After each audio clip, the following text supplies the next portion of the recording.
Merci, messieurs. La parole est à Anna Pic pour le groupe socialiste et apparenté. Merci, Monsieur le Président. Merci, messieurs. Je vais revenir évidemment sur le sujet qui nous préoccupe et la place de l'externalisation. Hier matin, j'interrogeais ici Monsieur Christophe Morier, secrétaire général pour l'administration du ministère des Armées, s'agissant du recours à l'externalisation, puisque ça fait de nombreuses années que vous nous alertez.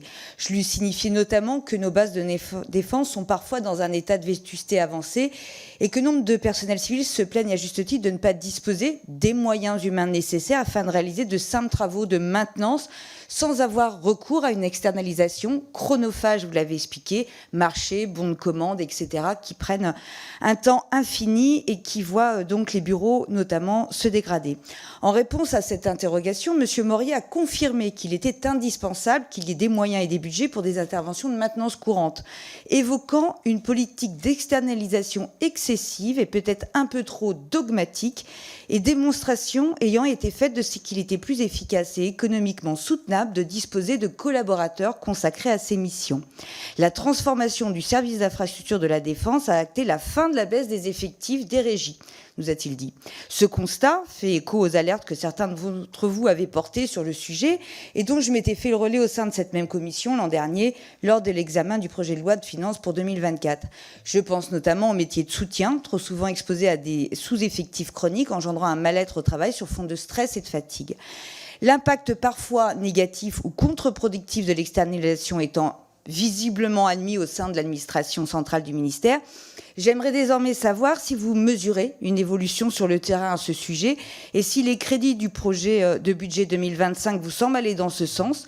Dans la continuité, j'aimerais avoir votre regard sur l'évolution des crédits alloués sur la sous-action 6301 sur la restructuration des personnels civils et soutien de la politique de défense, laquelle est en baisse de 31 points en AE et en CP.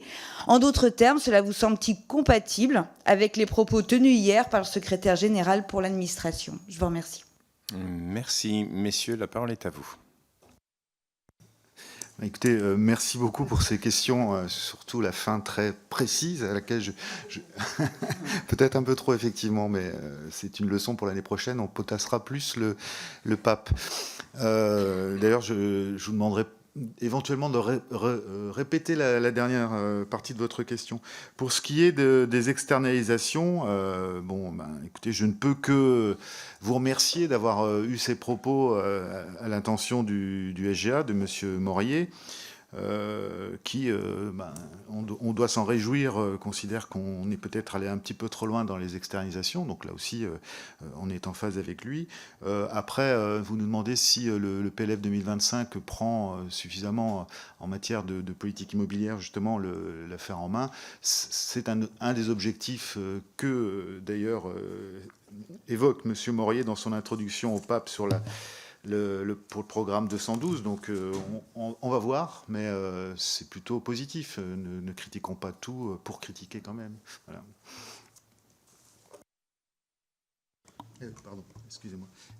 À la fin de votre question, la sous-action 06, je ne sais plus quoi là.